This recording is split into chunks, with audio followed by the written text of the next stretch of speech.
एक जंगल जो चारों तरफ से कुछ ऐसे जानवरों से घिरा हुआ है जिन्हें अगर हल्की सी भी इंसान की बू आ जाए तो वो उनके इतने टुकड़े करते हैं कि उसे गिना तक नहीं जा सकता। लेकिन क्या हुआ अगर उसी जंगल में एक अकेली लड़की भटक जाए।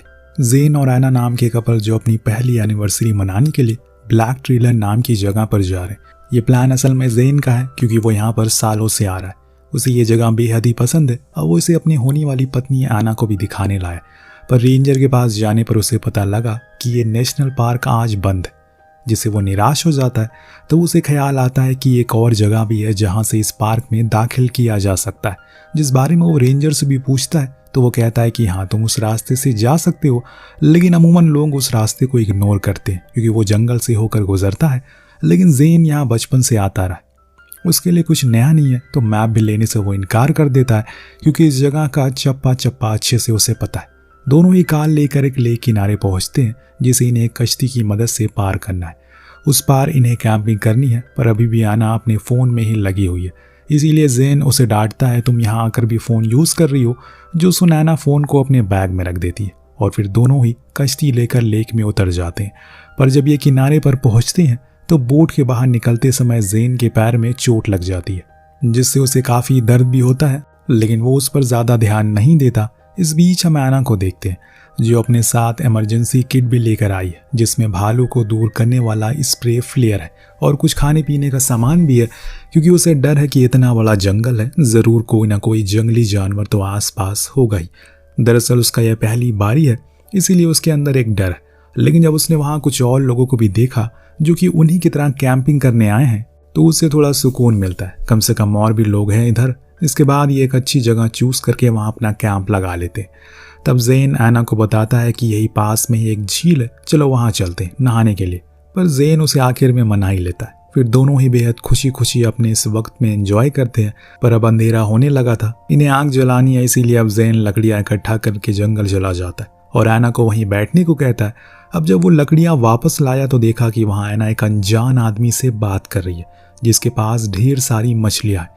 वो ज़ेन को देखकर अपना नाम ब्रैड बताता है और कहता है कि वो यहाँ पर कैंपिंग कर रहे लोगों की मदद करता है। पर अब वो जा रहा था, लेकिन ऐना उसे ये कहकर रोक लेती है कि अगर तुम चाहो तो यहीं रुककर रात हमारे साथ खाना खा सकते हो। अब वो मान गया, लेकिन ज़ेन को उसकी ये बात पसंद नहीं आती, इसीलिए वो चुपचाप कैंप में चला गया। तो ऐना भी उसके पीछे पीछे गई और पूछा कि क्या हुआ तुम्हें। तो उसने कहा कि तुम्हें ऐसे अजनबी पर यकीन नहीं करना चाहिए। मैंने ये कैंपिंग सिर्फ हम दोनों के लिए रखी थी ताकि हम साथ में कुछ समय बिता सकें। ऐना को भी उसकी बात कहीं ना कहीं ठीक लग रही थी। इतने में उन्होंने देखा कि ब्रैड वहां से जा रहा है, तो इन्होंने उसे रोक लिया क्योंकि अब उसका जाना ठीक नहीं। इसीलिए ज़ेन उसके साथ ही खाना बनाया और फिर तीनों ने रात में साथ मिलकर खाना खाया। लेकिन जैसे जैसे करके समय बीत रहा है, ब्रैड की बातें और उसकी हरकतें कुछ अजीब सी होती जा रही है। जैसे वो उन दोनों के फिजिकल रिलेशन के बारे में कुछ अतरंगी सवाल करता है, देन उन्हीं के सामने ही टॉयलेट करता है। इन सब करने के बाद भी जब उसका मन नहीं भरा तो उसने ड्रिंक करना शुरू कर दिया। अब खाना खत्म होने के बाद वो वहाँ से जाने लगता है, लेकिन जाते टाइम वो ज़ेन को जानबूझकर चिढ़ाने के लिए उससे एक सवाल करता है कि जब मैं शाम में यहाँ आया तो तुम अपनी पत्नी से नाराज़ क्यों हो गए। तो ज़ेन भी बड़ा ही सही जवाब देता है, क्योंकि तुम मुझे सही इंसान नहीं लगे, मैं सही था, इसीलिए यहाँ से निकल जाओ। अब ब्रैड को जवाब नहीं देता, लेकिन उसके जाने के बाद पूरी रात वो परेशान ही था, कहीं वो दोबारा ना आ जाए उन्हें तंग करने के लिए। लेकिन ऐना उसे शांत करती है और सोने को कहती है, क्योंकि उन्हें लंबी ट्रक भी तो करनी है। सुबह होने पर ये लोग अपनी ट्रक शुरू करते। दरअसल इन्हें आज उस वाटरफॉल तक जाना है जो बेहद खूबसूरत है। वो असल में ज़ेन ने एक सरप्राइज भी रखा है ऐना के लिए, लेकिन ये क्या, बीच रास्ते में ज़ेन को कुछ बड़े बड़े फुटप्रिंट मिलते हैं जो किस चीज़ के हैं उसे कोई आइडिया नहीं, लेकिन वो इस बारे में ऐना को कुछ बताता नहीं। कुछ दूर जाने के बाद ज़ेन अपने रास्ता बदल लेता है, जिससे कि ये जंगल के और भी अंदर जाते हैं, यानी कि और भी गहराई में, जो शायद शॉर्टकट हो सकता है। अब ये तो ज़ेन ही जाने, लेकिन फिलहाल अब अंधेरा होने लगा है, इसीलिए ये लोग वहीं कैंप लगाते हैं। उस दौरान ज़ेन नोटिस करता है कि जो चोट उसके पैर में लगी है वो अब और दर्द भरी हो गई। ऐना उस पर मरहम पट्टी करती है, दिन दोनों सोने चले जाते हैं। पर दोस्तों, आज की रात ऐना को ऐसा महसूस होता है जैसे कोई उनके कैंप में झांक रहा हो। उससे तो ये सब ब्रैड की हरकतें लगती है, लेकिन ज़ेन समझाता है कि ऐसा कुछ नहीं, ये बस हवा के कारण पत्ते गिर रहे हैं, तुम सो जाओ। सुबह होने पर ज़ेन की बात ठीक भी थी, क्योंकि इन्हें कैंप के सामने एक पेड़ की टहनी टूटी गिरी मिलती है। जो तूफान के कारण गिरी होगी या फिर कुछ और बात हो सकती है। आपको क्या लगता है? अब दोनों फिर से चलना शुरू करते हैं, लेकिन आज शुरुआती ही कुछ समय में आना को कुछ ऐसा दिखता है जो बेहद ही डरावना था। दरअसल वहां एक हिरन की लाश थी जिसके बड़ी बेरहमी से खाया गया था। जो देख वो काफी डर जाती है, लेकिन जैन उसे समझाता है ये जंगल है, यहाँ ये सब आम बात है, इसीलिए चलो हमें देर हो रही है। बीच सफर में जैन उसे कुछ बेरीज दिखाता है जो कि वो बचपन में खाया करता था। अब वो उसे आना को भी देता है खाने को, जिसके बाद ये लोग फाइनली उस जगह पर पहुंच जाते हैं जिसके लिए 2 दिन से चल रहे थे। पर ये क्या दोस्तों, यहाँ तो ना ही वाटरफॉल है ना ही लेक है। जो देख जैन भी हैरान था कि ऐसा कैसे हो सकता है। तब एना पूछती है कि तुम यहाँ आखिरी बार कब आए थे? उसने बताया कि स्कूल टाइम में। जी हाँ दोस्तों, आपने सही सोचा, जैन रास्ता भटक चुका है और ये बात इन्हें समझने में ज्यादा देर नहीं लगती। इनके पास तो कोई नक्शा भी नहीं है जिससे कि ये बाहर जा सके, क्योंकि जैन को चप्पा चप्पा पता था। यही वजह है कि उसने कॉन्फिडेंटली कहा कि उसे रेंजर से मैप नहीं लेना, लेकिन अब उसे सबसे ज्यादा सिर्फ एक ही चीज की नीड है, वो है मैप। इतने में आना अपना बैग चेक करती है ताकि वो किसी को कॉल लगा सके, लेकिन ये क्या, उसका फोन तो वहाँ है ही नहीं। जो देख जैन ने कहा कि उसका फोन उसने कार में रख दिया, क्योंकि वो नहीं चाहता कि वो यहाँ पर भी आकर अपना फोन इस्तेमाल करे। अब दोस्तों उसकी इस हरकत से एना बहुत ज्यादा गुस्सा होती है और कहती है कि आखिर तुम्हें इस जगह आने की जरूरत ही क्या थी, आखिर इतना भी क्या खास था उस वाटरफॉल में। अब देख लो, खुद ही कोई यहाँ पर नहीं है जो हमारी मदद कर सके, और तुम्हें इस बात का जरा भी अंदाजा नहीं है कि इस जंगल में कितने बड़े बड़े भालू हो सकते हैं। ये सब सुन जैन ने गुस्से में कहा कि ये सब मैंने तुम्हारे लिए किया, क्योंकि मैं तुम्हें उसी वाटरफॉल के सामने रिंग देकर प्रपोज करना चाहता था, बताना चाहता था कि आखिर मैं तुम्हें कितना प्यार करता हूँ। लेकिन अब सब कुछ गड़बड़ हो गया। लेकिन तुम घबराओ मत, कोई और दूसरा रास्ता मैं निकाल लूंगा। लेकिन एना तो गुस्से से लाल हो गई। वो जैन पर खूब चिल्लाती है कि सिर्फ तुम्हारी वजह से हम ऐसी जगह पर फंस चुके हैं, यहाँ से हमें आगे कहाँ जाना है हमें कुछ पता नहीं है। दोनों ही मायूस होकर वहीं बैठ जाते हैं। पर एना अब जैन से माफी मांगती है क्योंकि उसने गुस्से में कुछ ज्यादा ही कह दिया। पर जैन उसे समझाता है और कहता है कि कोई बात नहीं, पर अब हमें रात यहीं गुजारनी होगी क्योंकि अंधेरा होने लगा है। इतना कहकर ये दोनों ही कैंप लगाकर सोने चले जाते हैं। लेकिन उस रात तेज बारिश हो रही है। बाहर ये इतना ज्यादा थक चुके हैं कि इन्हें नहीं पता कि ऐसा कुछ भी हो रहा है। इस दौरान हम एक बड़ी सी जानवर की परछाई को देख पाते हैं जो कि इनके कैंप के अंदर आने की कोशिश कर रहा है, लेकिन आ नहीं पाता। अब सुबह होने पर इन्हें पता चलता है कि किसी ने इनके पूरे खाने को खत्म कर दिया, जो बात दोनों को और ज्यादा परेशान कर देती है, क्योंकि अभी यहाँ कितने दिन रहना पड़ सकता है इन्हें कोई अंदाजा नहीं। लेकिन जैन एना को समझाता है कि ये जरूर किसी छोटे जानवर का काम होगा और तुम घबराओ मत, हम आज शाम तक अपनी कार तक पहुंच जाएंगे। इतना कहने के बाद वो चलना शुरू करता है, पर जाना कहाँ है और सही रास्ता क्या है इस बारे में उसे जरा भी अंदाजा नहीं है। अब वो पूरी रात से भटक चुके हैं और इनके पास तो मैप ही नहीं, कम से कम वही रख लेते। खैर अब जो बीत गया सो बीत गया। एना अब लीड करती है और इसके पीछे पीछे जैन चल रहा था। काफी दूर चलने के बाद एना को प्यास लगती है, इसीलिए वो बचा हुआ पानी भी पी गई। तभी उसकी नजर एक गड्ढे पर गई, जो देख उसे समझ आ गया कि ये जरूर किसी भालू के बैठने की जगह होगी। इसीलिए वो जैन को जल्दी चलने को कहती है। लेकिन उसे तो पहले से पता है कि यहाँ पर किस प्रकार के जानवर रहते हैं, क्योंकि उसने 2 दिन पहले ही ट्रैक शुरू करने से पहले भालू के पैरों के निशान देखे थे। अब रात में दोनों ही आग के सामने बैठकर बातें करती हैं। तब जैन पूछता है कि जब तुम मुझे डांट रही थी तो वो क्या सारी बातें सच थी?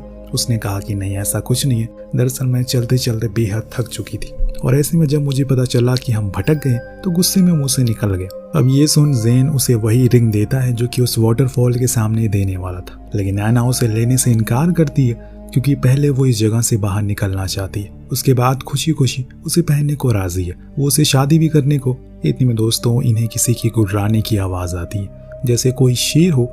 इसीलिए दोनों ही जल्दी से अपने कैंप में चले गए क्योंकि वहां ये अभी सेफ है। ऐसे खुले में रहना ठीक नहीं है। लेकिन दोस्तों जब अगली सुबह जैन अपने कैंप को खोलता है तो देखता है कि उसके सामने एक बड़ा सा भालू एक मरे हुए जानवर को खा रहा है। अगर आसान भाषा में कहें तो वो नाश्ता कर रहा है। जो देख जैन एना को इशारा करके जगाता है, कोई भी हलचल ना करने को कहता है, क्योंकि अगर उसे पता चला कि कोई अंदर है तो इनकी खैर नहीं।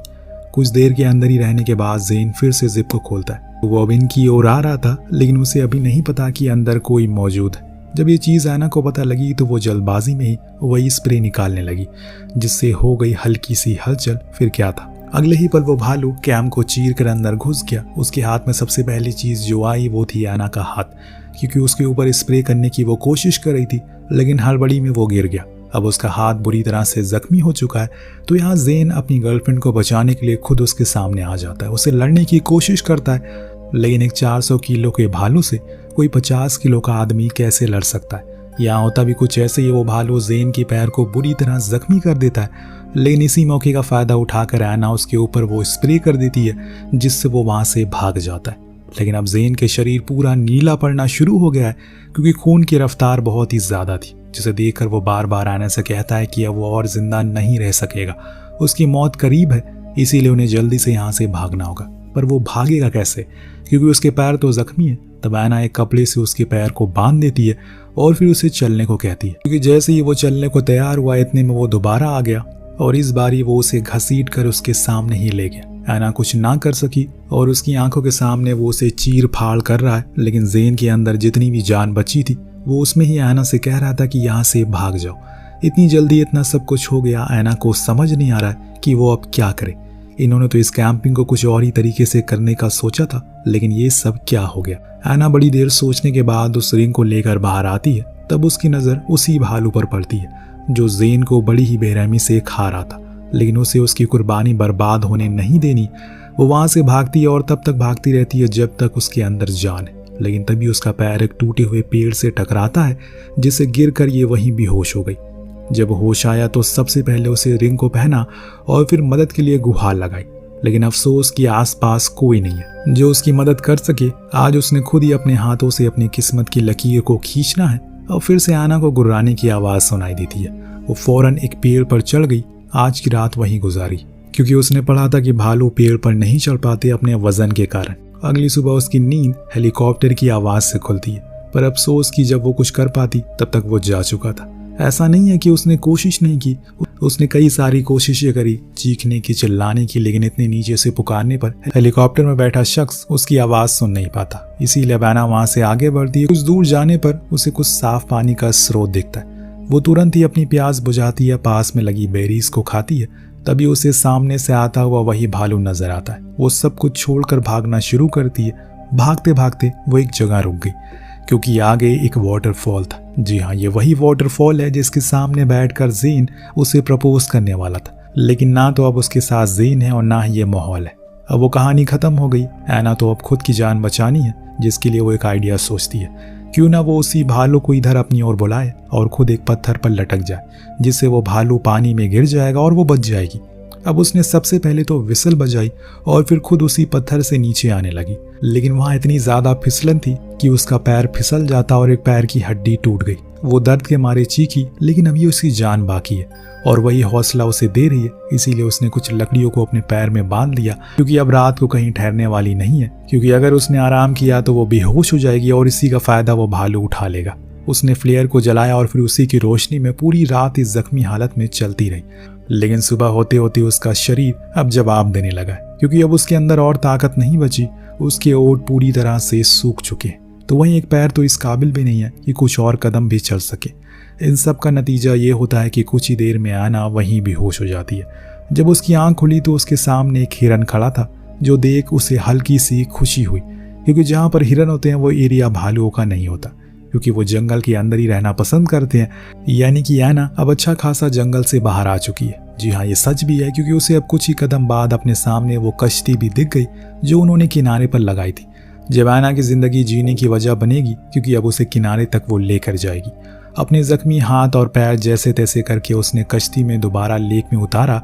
फिर उसे लेकर धीरे धीरे करके किनारे तक पहुंच तो गई, लेकिन अब उसके अंदर जान जरा सी भी नहीं बची। वो वहीं पर गिर गई। उसे थोड़ी दूर पर एक खड़ा शख्स जो कि आने वाले टूरिस्ट को कुछ रूल्स और रेगुलेशन समझा रहा था। जब उसने ऐना को देखा तो उसी ओर भागते हुए आया और ये शख्स कोई और नहीं बल्कि ब्रैड था। जी हाँ दोस्तों, जो फौरन ऐना को उठाता है, जिसके साथ ये कहानी यहीं पर ख़त्म हो जाती है। इस कहानी से यही सीख मिलती है कि कभी कभी हमें दूसरों की सुन लेनी चाहिए, क्योंकि ज़रूरी नहीं है कि हर बार आप सिक्सर मार दें। कभी कभी जीरो पर भी आउट हो सकते हैं। अगर उस दिन ज़ेन उस रेंजर से मैप ले लेता तो शायद आज कहानी कुछ अलग होती। आपको कहानी कैसे लगी हमें कमेंट करके ज़रूर बताएगा। मिलते हैं अगली वीडियो में। Thank you so much watching. Peace out.